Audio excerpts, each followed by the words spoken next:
Yo, what's up, everyone? My name is Eric Marsh, and you're tuned into God, Goals, and Greatness with Eric Marsh. It's me. That's me, your host.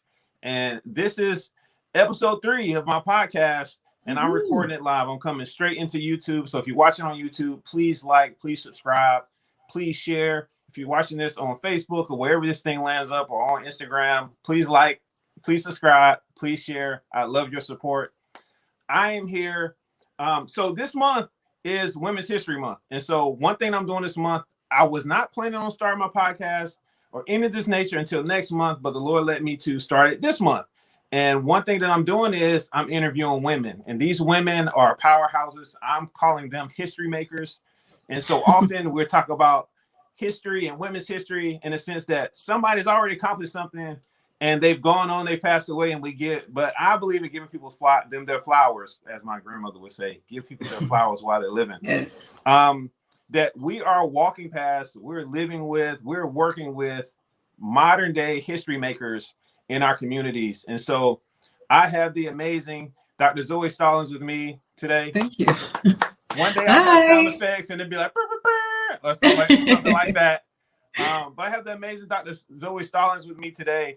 And we're just going to have a really great open, candid conversation about her experiences, how she's killed the pandemic, and as an entrepreneur and also as a doctor, because, COVID is kind of like the pink elephant in the room. So we'll have some conversation about that. Yes. But I really just want you to learn about her testimony and how she got into medicine. And most importantly, where she is right now, which is what I think is super amazing. How I met Dr. Zoe Stallings was last year in the middle of 2020, in the middle of the pandemic. I got into a car accident and it jacked me up. I lost my favorite car and I went to the doctor, and my doctor was not in. My regular doctor, Dr. Andre, shout out Dr. Andre, was not there. And so I ended up getting Dr. Zoe. Can I call you Zoe or Dr. Stallings? You call me Dr. Zoe. Yes. Dr. Zoe. Dr. Yes. Zoe. And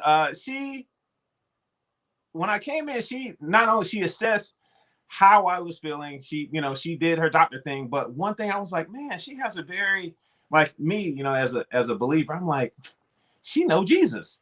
And so we had a quick little conversation, and I said, so what do you do outside of work? You're an entrepreneur. Like, I'm picking up something. And I guess it was my prophetic kicking in, and she was like, oh, I'm an entrepreneur. And then I instantly started following her, and we swapped social media information, but I cannot do her justice, in all honesty. So we're going to dive in. Welcome, Dr. Zoe. Thank you so much for joining me here on this podcast and joining everybody else that's tuned in. Please tell us about yourself. Tell us about your background, how you got here. How did you get into medicine? I first want to thank you for the introduction. Most doctors don't get to know their patients outside, especially urgent care. We don't ever see people again. So, and that's the thing. A lot of people, we never know what happens to people. So I remember just thinking how, I think you had been in Jamaica and studied at some point there. And I remember connecting and thinking, wow. And was also very happy that you were okay. Because, we sometimes see car accidents and bad things happen. So, but yes, in terms of my story, I think that my story is one that only a believer in God could ever see, just the magnitude. So I actually, at the age of 14, I came to America, and I was here for the summer. So while I'm here for the summer buying things to go back home, my brothers they had already migrated before me because they wanted to be in the American military. So I came to visit for the summer, and my mother, and we were just having a family conversation. My mother goes, maybe we should stay. And I was like, no, because I had my life planned. I was going to go to the University of the West Indies, and I was going to be a doctor in Jamaica. And I had my life planned out at 14. I'm very type A. So they said, oh, we should stay. And I thought to myself, in Chicago, I don't know anything about Chicago. I don't know anybody. So my parents decided that we were just going to stay. And we went through the immigration process. I went to school, and it was shocking for me because to be abruptly moved. You know, I still tell my parents they're lucky I turned out as well as I did. You came to visit and then go back. I came to visit. I didn't have my good stuff. Everything I owned was in a small carry-on suitcase. I didn't know anyone, and I was 14 years old. And so now I'm going to an American high school in the space of 6 weeks. And at 14 in Jamaica, you're about to go to college. You know, you're getting ready to take the Cambridge exams. Because you're a little bit more secondary school, and then you're off to the races. So I started high school at the age of 11. So by 14, in my mind, I'm grown. I come to America, and I'm on the south side of Chicago, where I didn't know that blue and black and red and black had different connotations and gangs, and they put me in school, and I noticed the 14-year-olds were like small children, and my brain I couldn't connect. So I said to myself, I prayed, and I said, you know what? There is a purpose for me being here. And so there's a proverb I want to share. Mm-hmm. We make our plans, but the Lord determines our steps. And when I tell you all those plans that I made for myself, I had to learn that ultimately I was blindsided, right? And I could have lashed out and I could have been a rebellious child, but I said, God still has this plan for me. I just didn't know what steps it was how was I going to get there? And so if my determination at this point was to rebel, then I wouldn't be able to stay on God's plan. That's correct. And so I stuck with it. And I actually, because I felt at 14, like I couldn't really relate to 14-year-olds, I started hanging out with the vice principal of the school. It was me and her. You're about to be in college. You're about to be in college. I'm grown, you know, I'm grown. What is this? Vice principals now, you know, they fresh out of college. They exactly. First year out. Those are my people, you know. So I had like the key to the principal's office, you know. I had a job in the library. I worked the switchboards, and I would do all the microphones whenever we had stage shows. And I got very much into tech and stage crew and yearbook. And in Jamaica, there's just not those opportunities because the schools are resource starved. So even though you have bright students, you can probably only enroll 1 or 2 in a certain kind of program. Okay. And I learned about the computer from a textbook. We hadn't touched the computer at that point. And so when I got to America, I thought to myself, like, this is amazing. You come to school, they give you stuff, you get T-shirts for attendance. And here we are taking all this for granted. Oh my God. And the idea of a field trip, you could go on a field trip to show you the thing you're learning. I went to Phantom of the Opera, blew my mind. So I know adults haven't done that. A lot of the thing is, in my high school, a lot of people didn't even go to the field trips. You pay $10 and you got to go see the inside of something that you're learning about. And as I was going through school, I felt at that point I knew that there was a bigger purpose for me. And I don't know, I used to wear just even how I carried myself, I just always felt like I didn't really fit into high school, but I thought that wasn't my intention. I didn't think I was supposed to fit in because I wasn't supposed to stay in high school. You just mentioned purpose. So when it came to your purpose, was this something you just felt like in your gut, like, man, like to seize these opportunities? Was it something you were told or taught? You know what? I think it was, I had a sense of legacy. So growing up, my father was, I'm from a line of farmers on one side and teachers on the other side. And growing up, I always saw the farming side do things like deliver a goat and plant things. And so they don't know about that. People don't know about that. I'm really country. So when I would see these things, I would see those aspects as though they were medicinal. Like people would use different plants and they would use different stains and treat things with bushes and herbs. And so I think I soaked that up and realized that herbs and medicines are in nature, and the people who I thought were the best at manipulating that were farmers. And then on the other side, you had the side of the family. My mother's a teacher. She was my 3rd grade teacher. And I realized that there's such a responsibility on women in the workplace to be still very nurturing, even though we're not somebody's mother directly, we're expected to mother them. And I think those things kind of culminated to make me want to be a physician. I felt like I wanted to teach people about their healthcare, but also actually help with healing. And I always think of it as, I'm no different than a farmer, right? So a farmer goes out there in the middle of the night. If their cow is in distress and That's they hear true. that cow giving birth, they're going out there, That's true. dark or not. If you hear a howl and you think, oh my goodness, what is that? That might be something, a predator, right? You get your gun and you go out. You get your gun and you go out there and you defend your flock. And if the weather, so I always think of it as being a humble servant that I am, and with my heritage of coming from a line of farmers and also women who would deliver babies at home, because my family's from rural Jamaica. So I think it was just in me. And then amazing. Somebody may have said it to me. I couldn't run. So being in Jamaica and not being athletic, it's hard. I'm not a running type. You have brain power. I have, and you know what happened? The principal of my elementary school, she knew I couldn't run. I was not the athletic girl. So she would give me the oranges. And when the athletes would run, I would give them the oranges. And she said, you're going to be a doctor one day. And all those things, my mom, and I just absorbed the positivity. And I would tell every woman, every man, speak positivity into our young people. Because if somebody had said to me, you're going to be a stripper, I'm not sure where I would be right now. But somebody said positive things. That's a big deal. So big deal. To backtrack, so this is completely not planned. I did not know this. I was also raised on a farm. Really? On my mom and my dad's side. My dad's side was down in Siler City, Bear Creek, North Carolina. And so we did chicken farms, goats, horses, and we did a lot of farming. Like when it comes to fall time, we're putting down salad. Like we're shucking beans, shucking corn, green thumbs, purple thumbs, all that stuff. And then my mom's side was more so pure farming, no goats, no chickens, nothing like that. And so I was the last generation to work in tobacco. And people will be like, because everybody, that's still to this day, the only thing I can hold against my aunts and uncles is because they be like, you don't know nothing. I was like, first of all, I was the last generation. I was the last one to be in a hot barn stringing up some tobacco. So you cannot talk like that. I know about this.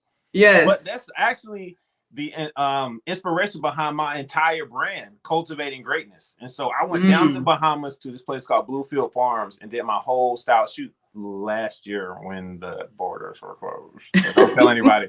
We won't. You made it. Yeah, I made it. But it's something about cultivating land and growing up in an environment. You just soak in so many things when it comes to growth and growing things, and realizing when you were talking about health and wellness, things are naturally built to operate a certain way. So it's really about getting rid of the stuff that is inhibiting growth.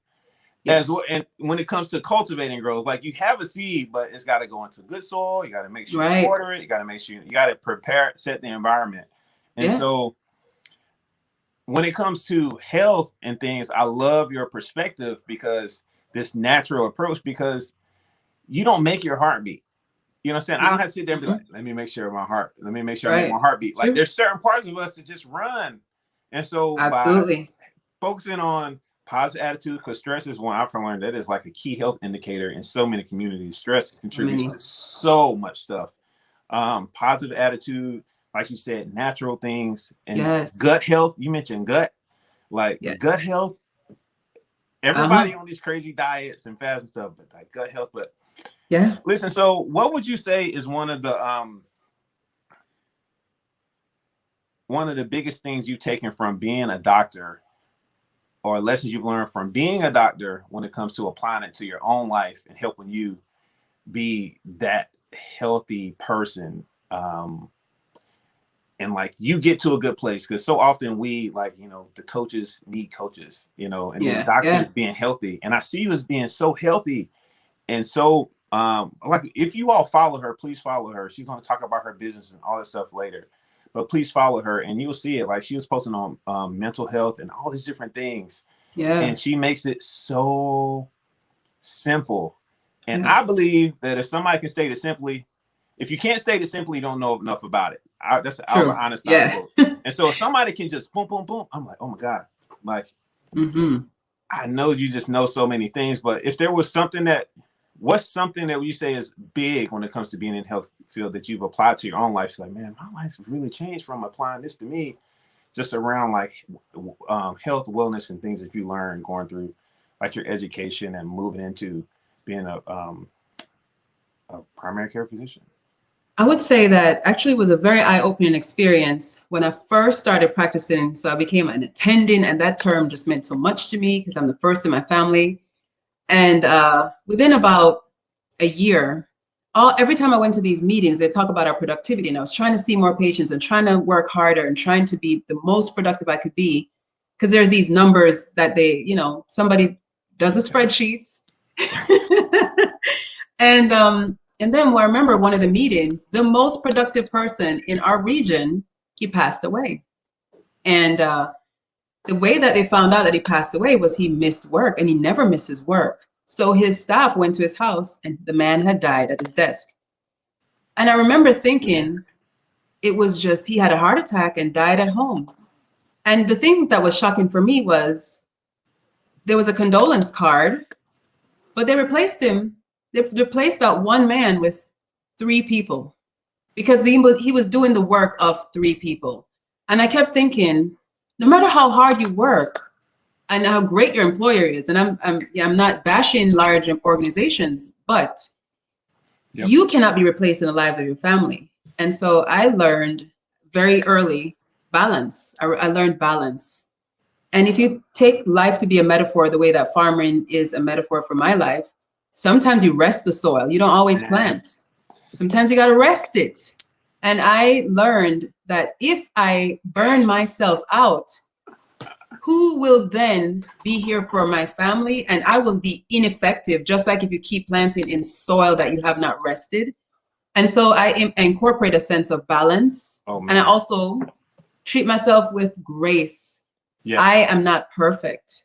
And so my attempts to do the best that I can, I call those attempts. It's like shooting a shot in basketball. You miss, you shoot again.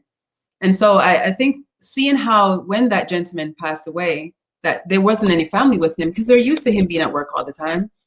And the fact that a staff member found him. But when I saw that three people, he was doing that much work and I was trying to keep up with that person. That was my goal. That was #goals. But I learned balance, and I'm glad I learned it at that point because I see so many people in healthcare who are so unhealthy. Majority of the people in healthcare, they smoke, they don't eat, they're drinking coffee, they're doing energy drinks, they're amped, rip it all night long, and they never rest. They don't even go to the doctor. Most doctors don't have a doctor.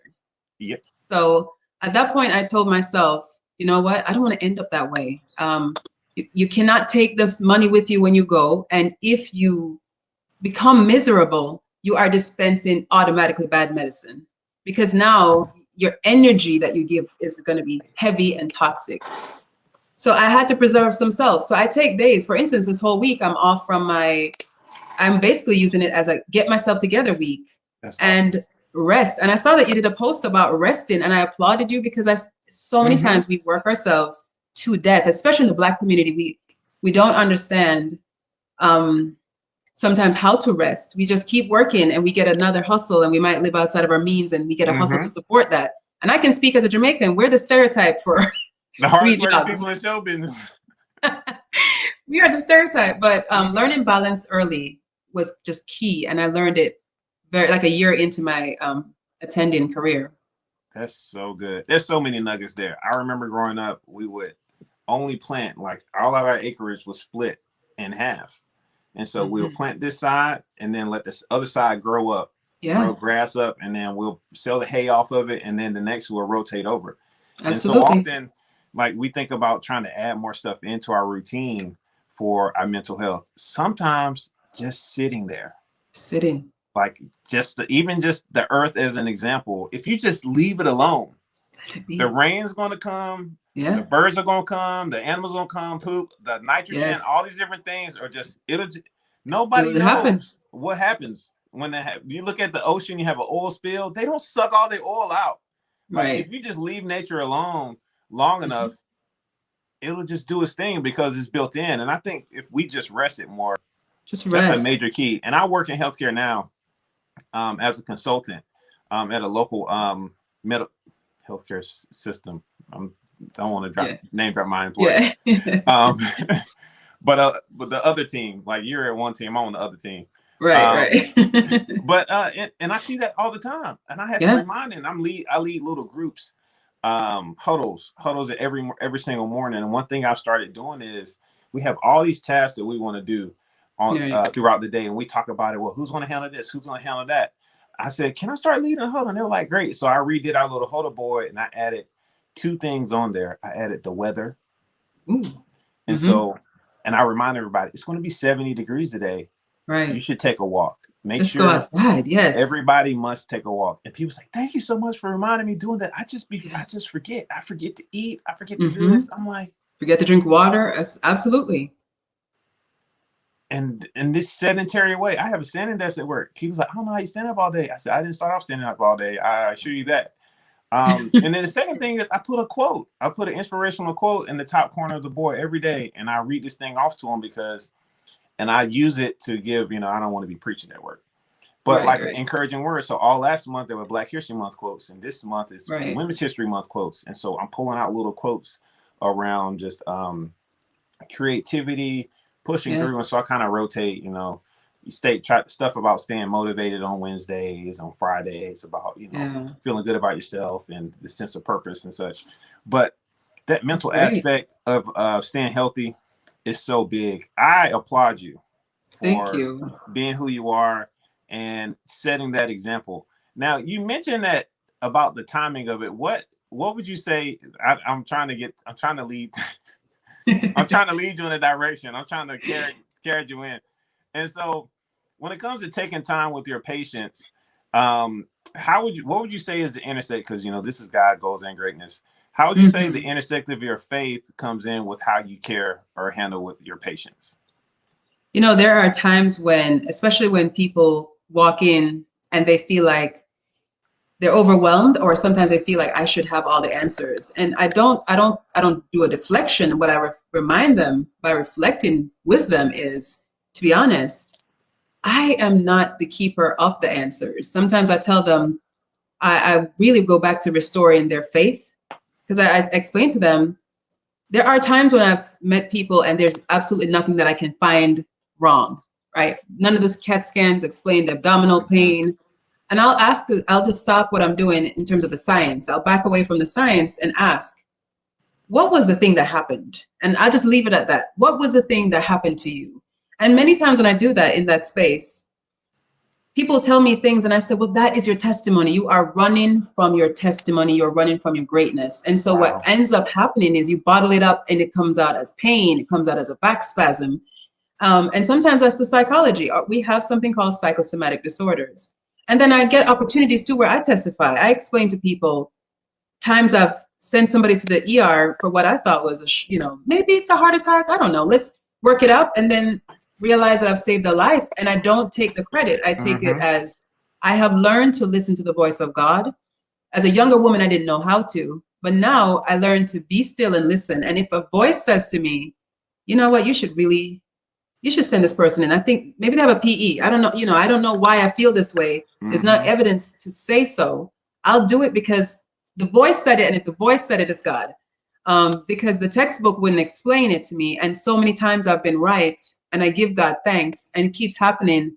And I'm more in tune to listening. So when I'm with a patient, once I close that door, it is my job now as a humble servant to see how I can help. And sometimes that help comes from prayer. So I went to a Jesuit medical school where we were taught that you also treat the human spirit.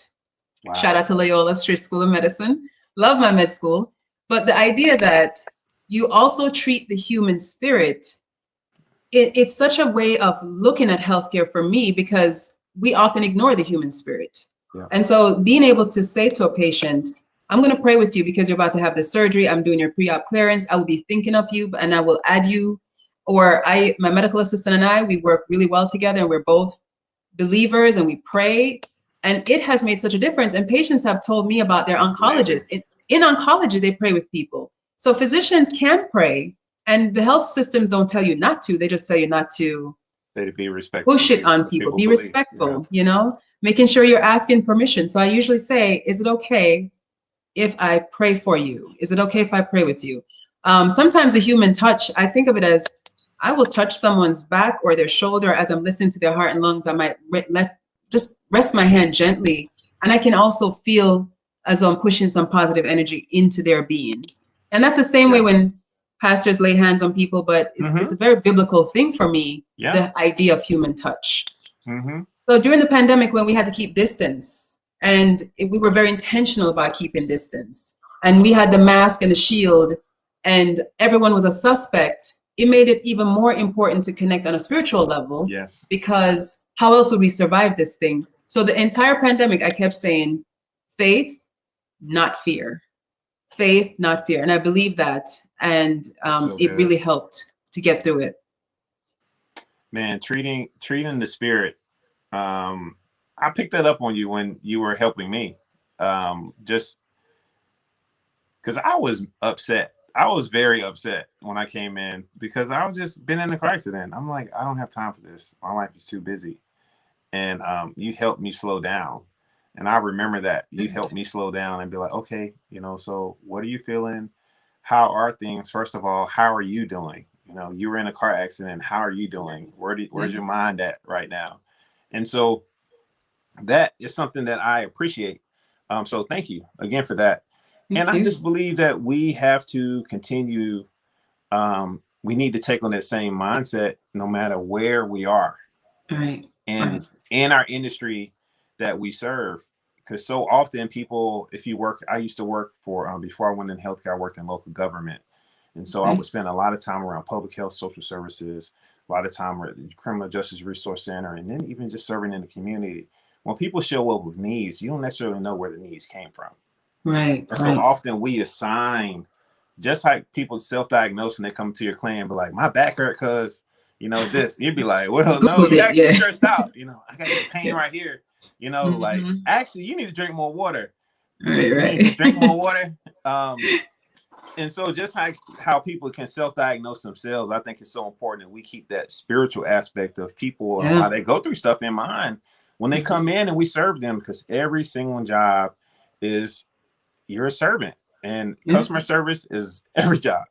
And saying, why is this person here? Let me make sure I'm solving the whole problem when I'm here supporting people. I do this as a consultant, and even if you're just being an administrative assistant, or if you're a CEO, make sure you handle that spiritual part. And so that's big. So last year, in the middle of a pandemic, you decided to say, you know what? I'm a doctor. Okay. I came here 14. I came in here 14. I went to med school. I grew up on the south side of Chicago, but I'm going to do something else. I'm going to start my own clinic, my own mobile clinic. Please tell us about the business that you kicked off, because I think that faith plays a big part in making your plans pandemic proof. And so I just want to hear, I knew that it was going to be big when I talked with you. I was like, I have to follow you because I know this is going to be good, because you have a fire to you. And so talk to me about this business that you started and how you got to the idea, and maybe some of the things that you encountered along the way that created I don't see problems, I see opportunities that kind of pushed you, help you push your thing further along.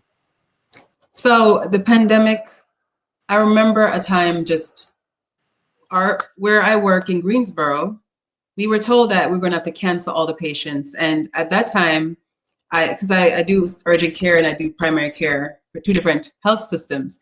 And so I was in clinic looking at the schedule and seeing all these names. And I said, if we cancel their appointments, where will they go? The diabetes is still there. The heart disease is still there. The gout and all the arthritis, that's not going to take a break because of the pandemic. So as primary care was beginning to shut down, I talked with my colleagues and I said, listen, we may not even get paid. I'm not sure how this is going to work, but let's just keep doing what we can do. But so many people refused to come in because of fear. And I don't blame them, right? They thought they were going to come see us and catch COVID. And we didn't even know at that point what COVID looked like. Everybody had different symptoms. And I was wearing an N95 until it was brown. And for people who don't know, it should be white on the inside, blue on the outside. And so at that point, I had this thought 2 years ago that I wanted to go into the community, because I realized for the underserved, somebody like me is easier to talk to, especially in your community. Mm-hmm. And so going back to that idea of audacity, how dare I start a business? You don't know anything about business. I had everything that I could ever think of to talk myself out of it. You're busy, you're already working, or, why are you trying to be extra? And I just kept ignoring it. And it was even like a running joke where, and my mom, the other day, she gave me my props, but my mother would say, is it like your little clinic business that you keep saying you're going to do? Because I would never step out on that. Moms, they know exactly how to hit that. They do know. If there was somewhere I didn't go, she would say, like your clinic that you're supposed to do. And so now that I've done it, she told me, she's like, you did it. But what happened, I was up, couldn't sleep, insomnia, and I turned on Instagram Live and somebody was preaching, Kevin Williams. And I thought, I don't know who this is, but my friend sent it to me. I tell people all the time, send what you're watching, because if you're watching somebody preach, you would be surprised. Just sharing it, somebody will click on it and catch a word, right? And he said, what is holding you back? If everything is closed, there's nothing to do, what is it that's going to hold you back? What's your excuse now? I had no excuse at this point. So I said, you know what I'm going to do? I talked to one of my at that point acquaintances who weren't friends yet, and I told him, and he said, well, I help people do startups. I mean, why not? And so I said, okay, let me tell you my whole idea. So I told him my idea of a mobile clinic that would go to the home and people just walk out and get their care, and that would take away that last step. You can't say you don't have time. You can't say you don't have the opportunity. You can't say it's too far. I'm coming to you. And I'm coming to you for your best interest. I'm not coming to you because it's my best interest. I already have a job, So as I was doing this, several things happened. One, because of the pandemic, all the barriers that I would have faced, I wouldn't have had time to go to the Secretary of State. I wouldn't have had time to go get the application into Raleigh. All those things, people were working from home. So I was able to do it with a phone call and an email. Then the next challenge, I don't know about business, but guess what? My friend was stranded here because the world was shut down. He had nothing else to do. So I enlisted him. I said, look, I want to do this thing. I don't have the money really I don't have like an investment capital. I'm not a venture capitalist. I don't have that money. And then I found out I don't have to pay my student loans. They suspended my student loans. So that created a cash flow where I wouldn't have had one. And that should show you how much I was paying in student loans. You were paying so much in student loans. Wait. You were paying so much in student loans that by them canceling your student loans, it gave you the seed money to start your business. I was making that much. That's why I have 2 jobs. Literally, I tell people all the time, I was like, you really go out there, you get this $350,000 education and you're paying it back and you can never catch up because the principal, just the interest is it just grows. The interest. The math that it takes. So when they suspended that, I realized, I said, well, I could either take this opportunity and run with it because all these things are beginning to line up. And so I decided to take the leap, and I took that risk of, so everything I was just like, you know what, God, you, like it says, right? We can make our plans, but God determines our steps. Yep. So I decided I wanted to do something that I wanted to make it a classy experience that was high end for my patients. Because I felt like it's dope, y'all. It's dope. I felt like our marginalized patients. Because I've been looking at the videos. I'm like, this is dope. I mean, I had to add. It's a Mercedes Sprinter. It's a Mercedes. That's like clean. It's like, they have pimped my ride back in the day. I pimped a Mercedes. She murdered that. Like, for real. I wanted to have a certain aesthetic, and the company that I wanted to go with, they were charging so much money. I went with a company that's not really what they do. They're the ones that make the ramps for commercial, the buses that take seniors, and they make the shields that they put in police cars, and they make, to be honest, they make the ramps for private vehicles. And I told her my vision. I told the company my vision, and they said, well, we have done one in the past, but we could try. And they are now free time. They got plenty of free time because of the pandemic. Everything's slow. People are staying home. So another opportunity. So I went to Mercedes and I said to them, I want to do this And they said, guess what? Because of the pandemic, we have extra inventory, 0 down, 0 for 3 months. And when I tell you, if I hadn't taken that initial leap, all these other opportunities along the way would Are have y'all been hearing missed. this? I tell you, this is such a testimony. Like I literally paid 0. Oh, So then now I'm working with a business associate because remember, I'm a physician. I don't know about business. mm-hmm. And as I'm working through the process, I realized, well, I need malpractice insurance because you can't practice medicine without protecting yourself from liability. That's true. And then they said, well, we'll waive that for 9 months because of the pandemic. So I haven't, I don't even know what to say. If I didn't take this opportunity, it's almost like God Oh found my every goodness. barrier and removed the barriers. Then during the pandemic, Black Lives Matters happened. So because Yes. also, so our generations of people will be mobilized by different causes. I know that people who are baby boomers will remember Martin Luther King and John F. Kennedy, being assassinated, and that will be their moment. But George Floyd was a moment. And what happened in that point in time was that people were coming to me and we were spending time processing the grief that we collectively felt and the frustration. And so what created out of that space was the word of mouth, because I would be able to say, I hear your frustration and I want to be here with you. And so what happened was it became a thing where now people were looking specifically for people who look like them. Because now I want to be understood. I want someone who understands that I haven't been heard. I have not been respected. I couldn't wear my natural hair and go to work. I felt as though my life didn't matter. And even to ask to say Black lives should matter hurts me to my core every day. And so when I would see people with the high blood pressure, I understood their frustration. So then there became a huge demand for me. And, that had never happened to me before. I was never in demand before. And so now I felt like I was in demand, but for the right reason. I was in demand because I had empathy towards a struggle. And so when we think about the enormity of all of that, all the while I'm still, I don't know, it had to be God, because there's so many parts of it that were overwhelming. Yeah. But I wasn't overwhelmed. I really was not. I was gleeful. I was joyful. I would go to bed. Man.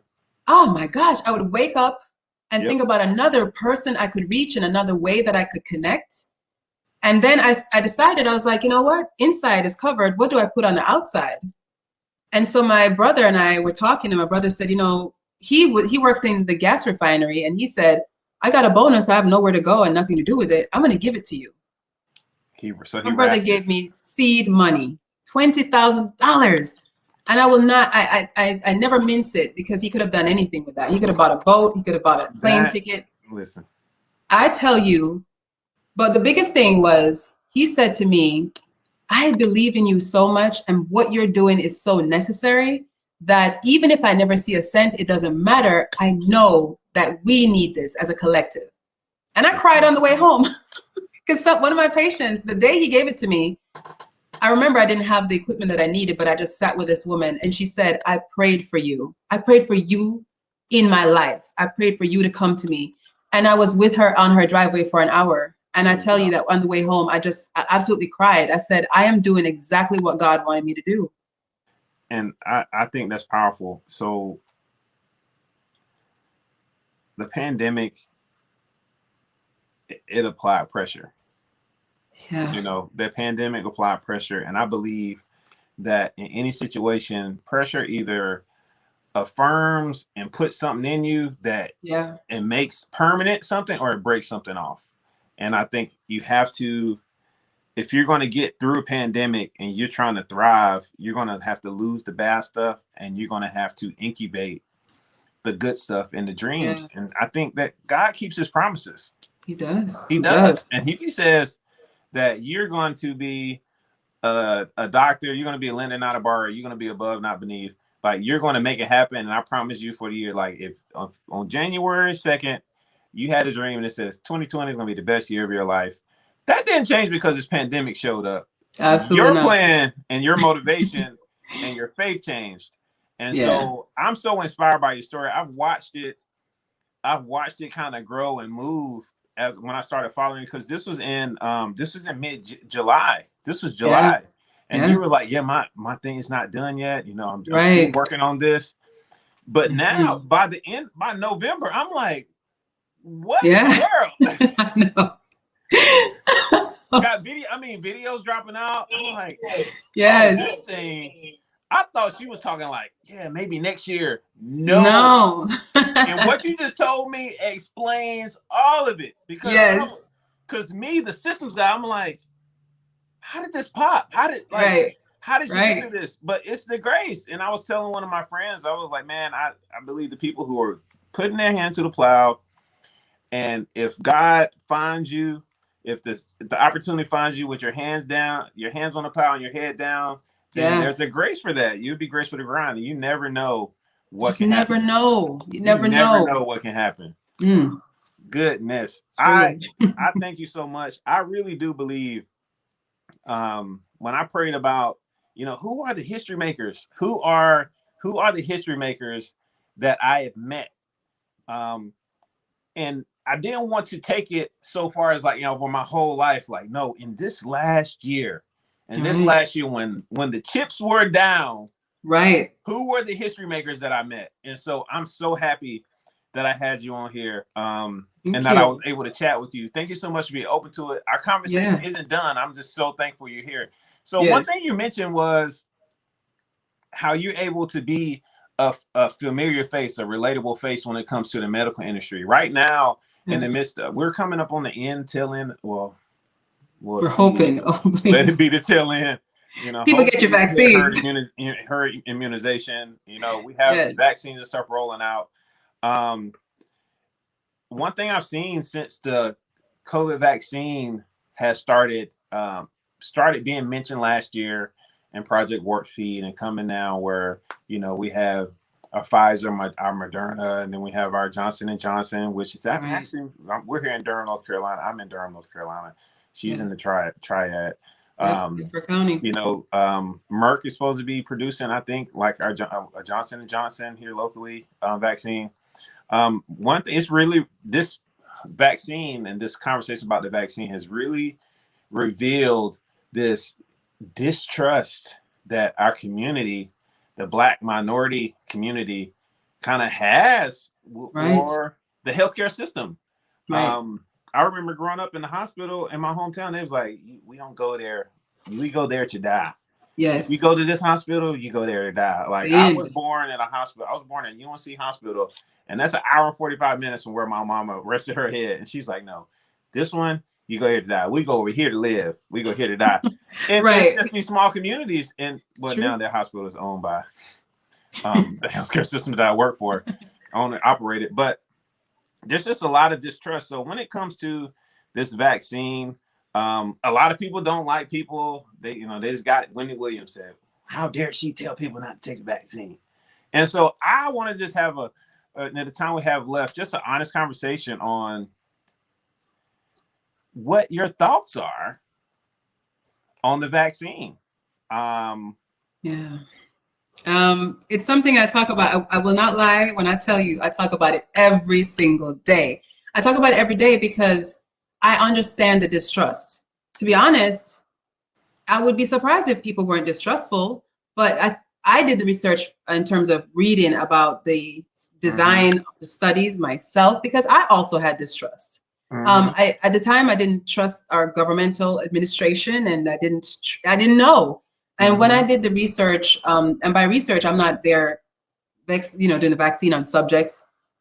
I realized that this is not a new concept. So that was the first thing that was eye-opening, is that because of SARS and MERS is the Middle Eastern respiratory syndrome, this kind of study is just building on, it was just expediting what was already started. So there was already 10 years into the making into this research. Yeah.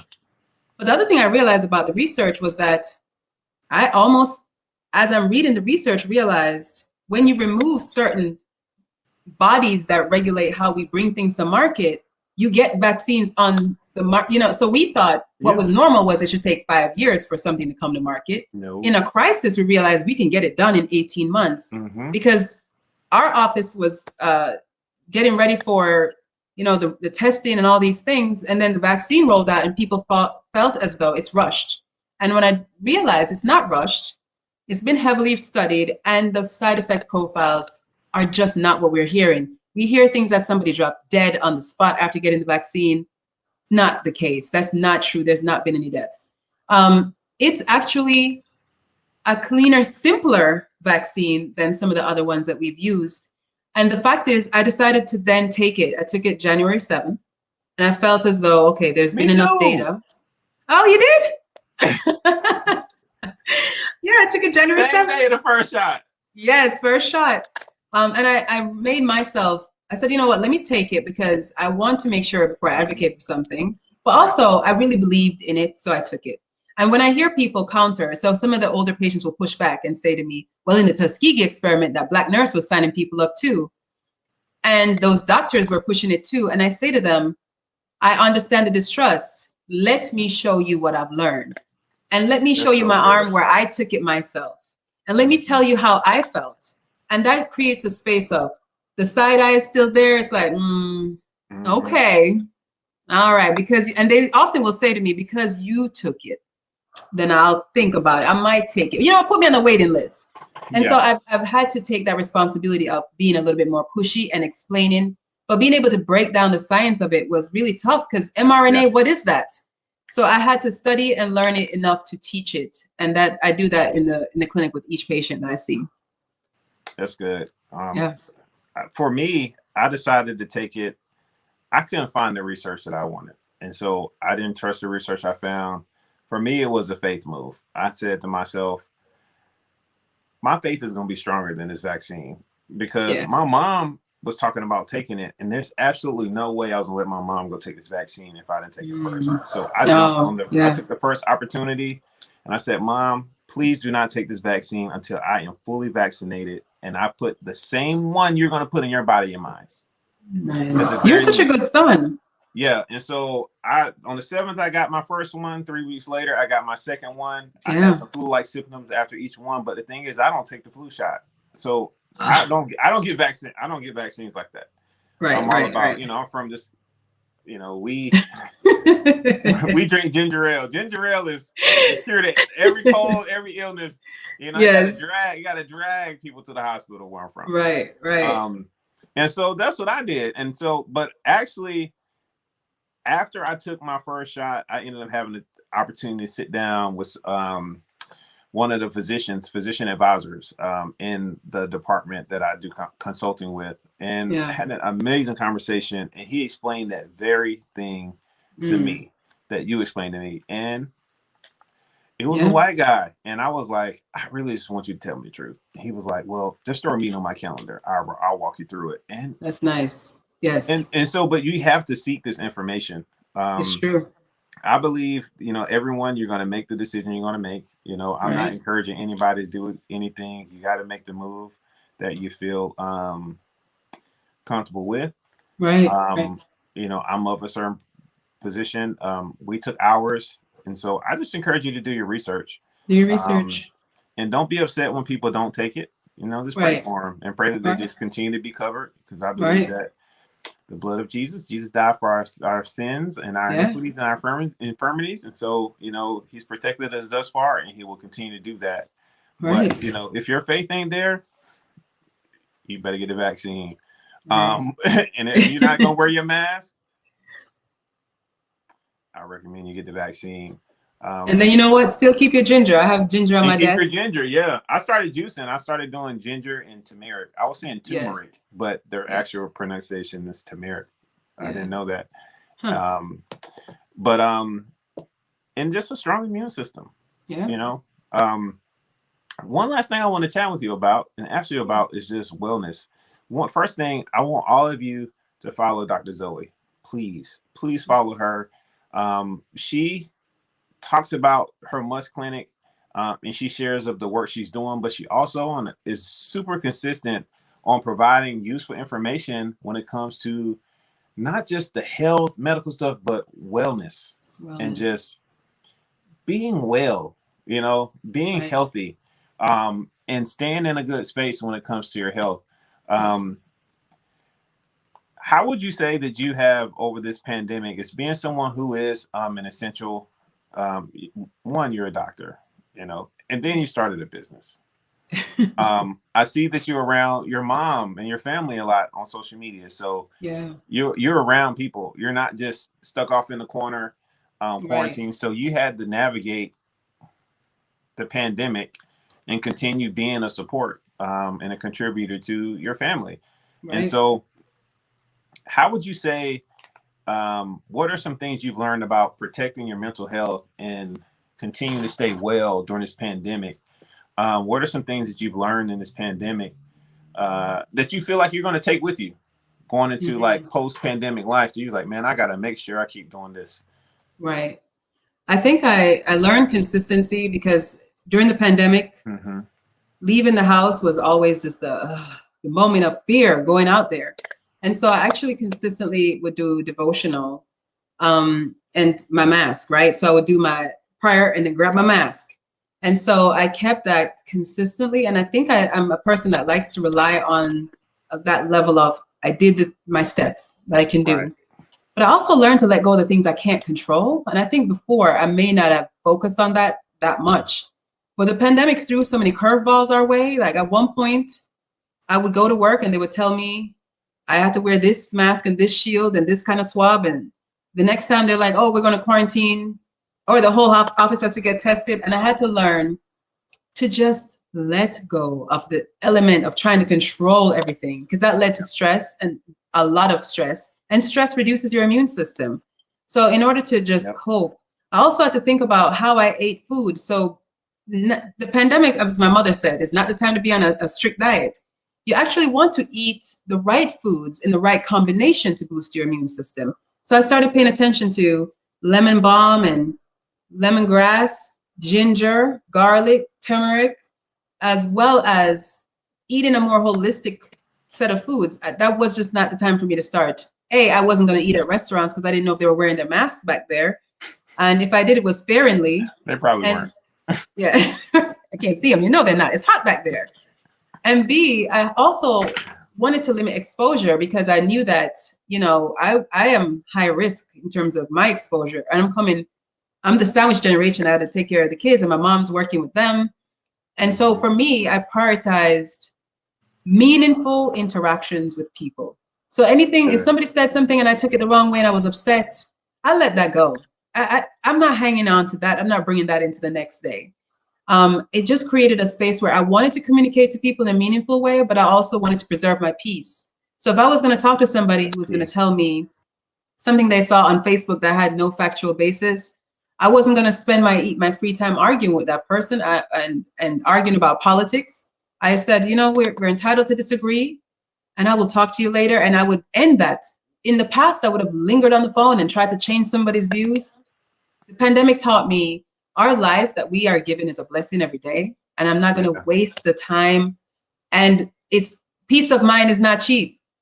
When I secure my peace of mind, I don't want somebody to come rattle it and take it from me. So I had to focus on consistency in what I did in terms of my rituals, my devotional. I did that consistently. And I incorporated my family into the devotional That's because good. I felt like it helped us to be calmer and share that space.